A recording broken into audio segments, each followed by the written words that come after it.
God, I just saw this. Hold on. I know the team, but yeah, I mean, when you stack all your superstars on one side of the country, that's what happened. What's that? Denver. It's Denver. Yeah. Okay. Well, Clippers have a winning record too. Yeah. They're 42-36. And that's you got to keep in mind. A lot of those wins came while Blake Griffin was still a Clipper. So I mean, and I'm not saying like he was the main reason there. Is Detroit going to make the playoffs? No, I think they were like 10th. So the Blake Griffin acquisition didn't. Oh, they're in 9th.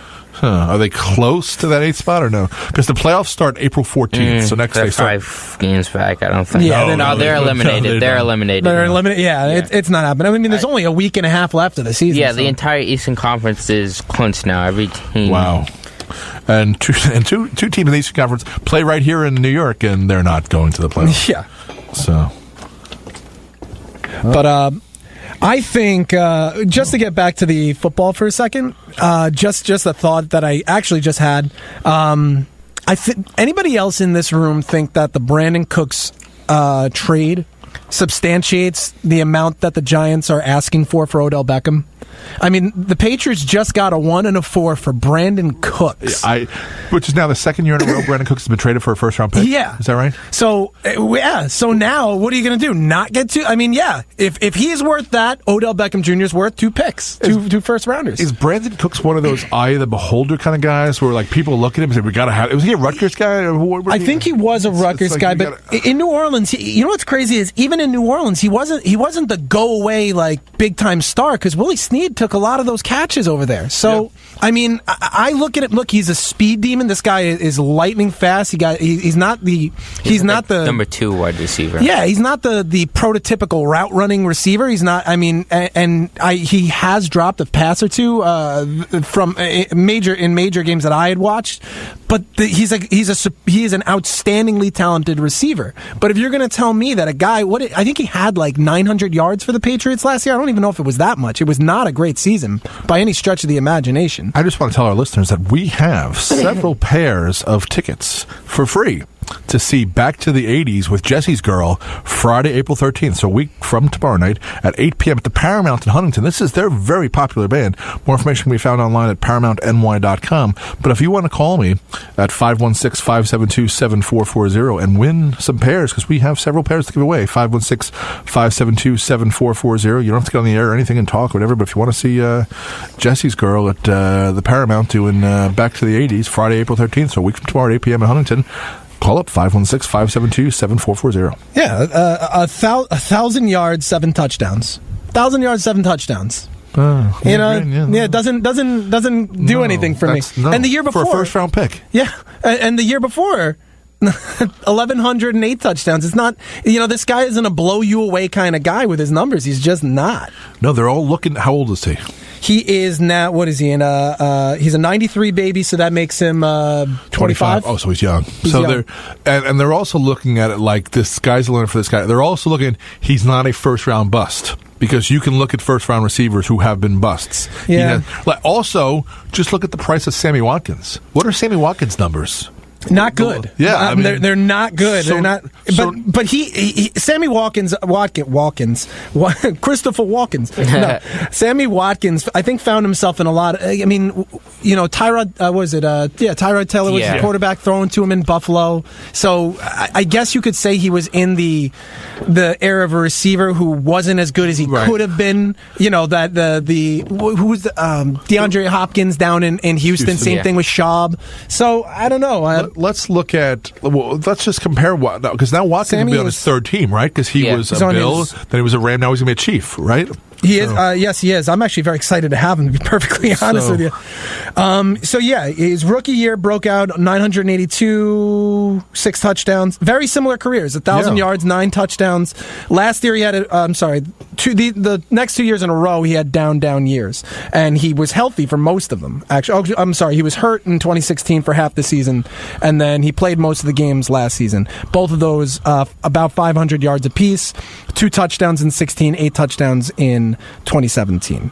So similar numbers, but what is Sammy Watkins' age and where was he drafted? He's as many years in the league as I'm sorry. He's also a 93. Yeah.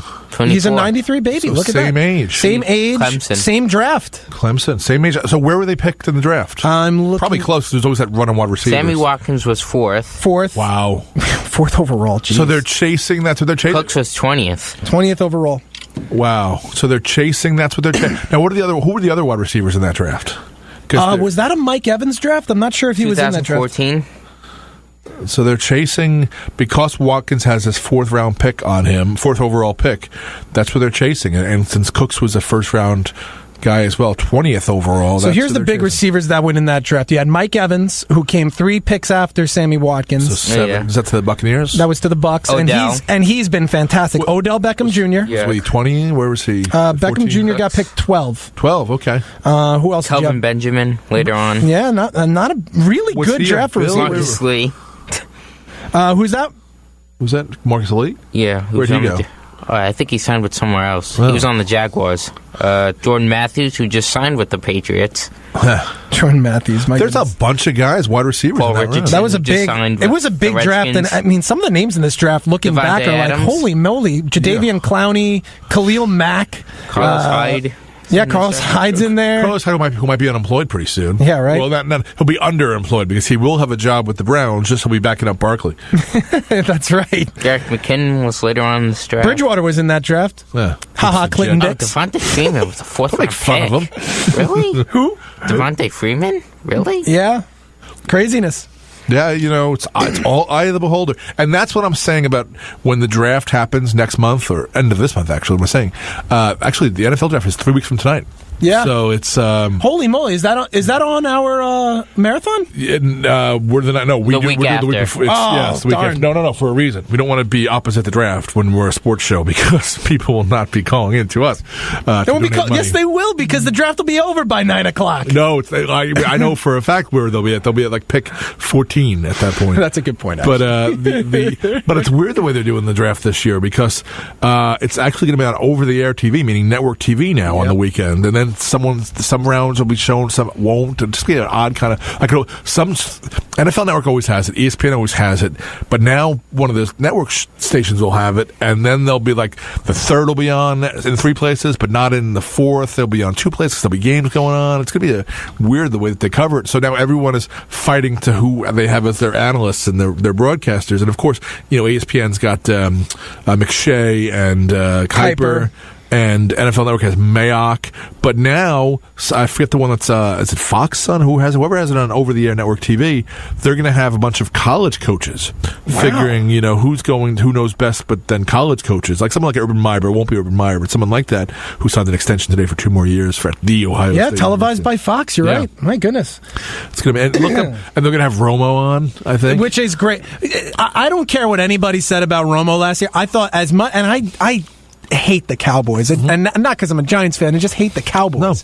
Romo was great. Romo was a breath of fresh air. He was. He really was. He was a breath of fresh air because he could tell you what was happening on the plays. And this guy was not supposed to be any kind of great player. This guy was undrafted quarterback out of Eastern Illinois, right? Who only went to the Dallas Cowboys because they had their offensive coordinator had been the quarterback at Eastern Illinois. His name is Sean Payton. So that's why Tony Romo got a chance with the Cowboys, because he was Bill Parcells' offensive coordinator. Peyton was, and this is the guy who did it all, And I mean, it really is rags to riches for that guy, because I mean, no one expected it, right. and when you look back at the numbers, a damn good career. Could still be. Could absolutely still be playing. Skechers is doing this thing where they realize guys my age. Our feet hurt, so we're looking for comfortable shoes. So they're taking athletes our age who just retired from the game, but are now. So you got Howie Long has been retired for a while, but Howie Long, Tony Romo, and Big Papi doing Skechers commercials. That's just awesome. Like it's safe to because we're old, so we like these shoes. They're soft, whatever. It's like Romo could still be wearing regular cleats. He could still be playing the game. Except he realized, why am I going to do that? They'll pay me a lot of money to broadcast the game, to talk about the game, and I could be home all week in my house in my beautiful mansion in Dallas, which was paid for by my career, and he got his lovely wife and all that kind of stuff. Tax free. He's no dummy. He could have taken that. Houston wanted him in the worst way, and he could have still been in Texas. Yeah, probably. And his wife is from Missouri. She was a former Miss Missouri, I think she was. So there's no team in St. Louis. So, but the Chiefs could have used him, but they got Mahomes now. But I would never have been okay with that. I would have hated it. But I love when he broadcasts again. He is a breath of fresh air because he's talking about stuff before it happens, and more often than not, he's right. And now part of it is because they sit in session all week with the guys. They do film. Whenever they're told, these broadcasters, they meet with the guys during the week and the players and the coaches, whatever, and they'll get hey, watch, we're going to try this play, and all of a sudden you hear an announcer. I wouldn't be surprised if sometime in this game we see this, and all of a sudden, bang! Oh, look, or if they're in this formation, watch. They like to run this out of. Oh, look at that! They ran that out of the formation. But it's just not that with him. It's the ability for him to dissect defenses pre-snap and describe it intelligently to his audience. And I he'll explain why people are taking timeouts. He's going to take a timeout because that defense he sees right now is not what he was expecting on this play. And then the receiver, and he'll call a spade a spade. If a receiver didn't do the right thing, or if the receiver did do the right thing and the quarterback did the wrong thing, he'll explain. No, he broke off his route. Oh no, he just missed him. He ran the route right. The quarterback just missed him, or he did this. I want to tell you, very much so. Pull no punches, and it was fun to watch. Any game he was broadcasting, I was tuned in. I liked one of the big criticisms of recently retired players is that they don't. Because I know what you're going to say too. Yeah, they don't want to alienate the people they were just playing with by being too hard on them. Right. They don't want to criticize. They don't pierce and everything because they realize what a hard game it is, and they had been in that themselves on the field. They knew what it's like to get beaten up and the like. And also the other thing is a lot of guys have the same agents. So and this matters in the deal. The Brandon Cooks deal. Brandon Cooks' agent is Jared Goff's agent. So, so that kind of stuff. And, agents are generally lawyers, and we have a show here called Law You Should Know, Wednesdays at 3 p.m. Learn valuable information about the law from attorney Kenneth Landau and his expert guests. Concerning all areas of the law, including wills and real estate. Find out about your right to sue and what to do if you are sued. That's Law You Should Know, Wednesdays, 3 p.m. with attorney Kenneth Landau. You don't want to miss it. It's a very good show. It's been on here for a long time. So, let's see, we're near the top of the hour, and I see outside that Mr. Tristan Hamilton will be joining us.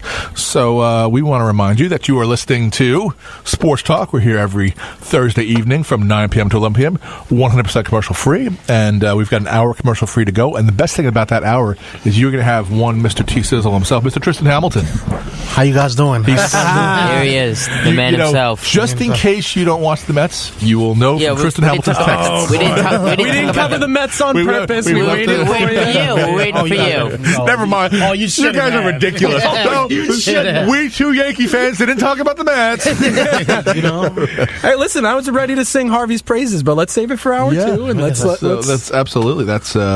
We do have hour 2 coming up, and we want to play that for you. I just got to get my right. We have a little on our ID, which will tell you about all the great sports shows at this here station. And do not forget that if you want to win. Win. All you have to do is call up 516-572-7440 because we have a lot of tickets here, free tickets for you, and it's a pretty expensive show to see Jesse's Girl, and they're doing Return to the 80s and Back to the 80s at on Friday, April 13th, so a week from tomorrow, at the Paramount, big venue in Huntington. So for more information can be found online at ParamountNY.com. You can call 516-572-7440. We're going with this. We'll be off air, so if you want to call and not have to get on the air and win those tickets, 516-572-7440. We'll be right back. Want more sports? We have more sports. Check out all of the sports offered on the Voice of Nassau Community College. From the Press Box, Monday mornings at 9. The Home Stretch, Monday afternoons at 5. Beyond the Game, Tuesday afternoons at 5 and Friday afternoons at 3. And Sports Talk, Thursday evenings at 9. We've got the sports you care about covered on the Voice of Nassau Community College. 90.3 WHPC. WHPC HD, Garden City. Available on the iHeartRadio app. This show is brought to you by Back to the 80s with Jesse's Girl, a Paramount Party Series production. Friday, April 13th at 8 p.m. at the Paramount in Huntington. More information can be found online at ParamountNY.com. You're tuned into Long Island's only FM sports voice. This is Sports Talk on 90.3 WHPC. And we are back right here live on Thursday, April 5th. It's Cinco de April.